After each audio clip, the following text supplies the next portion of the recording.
The other buzz in Washington and the rest of the country, if not the world, is that wedding we've been talking about. Chelsea Clinton and investment banker Mark Mezvinsky got married last night in Rhinebeck, New York. And despite all the media coverage leading up to it, there were still a few surprises. Our Lindsay Davis is in Rhinebeck with all the details. Good morning, Lindsay. Good morning, Bianna. What a feat Chelsea and Mark have pulled off. Somehow they managed to keep an estimated 400 wedding guests quiet and keep the media guessing all along the way. But now we don't have to rely on speculation to fill in the gaps. We have actual answers and even pictures.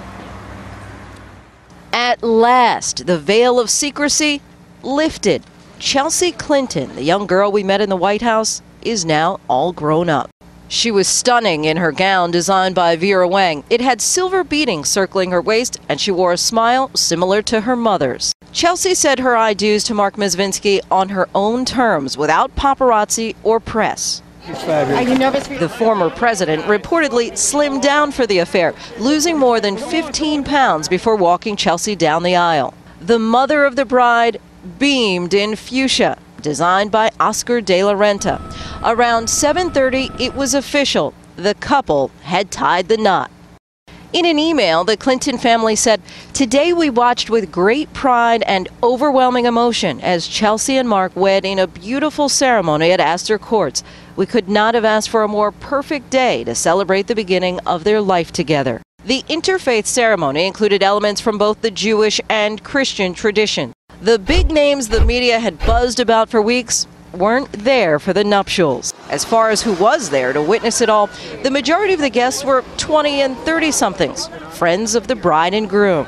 But those prominent names who did show up included Vernon Jordan, former Secretary of State Madeleine Albright, actors Ted Danson and his wife, Mary Steenburgen. The entire team is all A-list. A Vera Wang gown, Brian Raffinelli, the party planner, Jeff Latham coming from the George Cinq Hotel in Paris. I mean, these are all the big ticket players.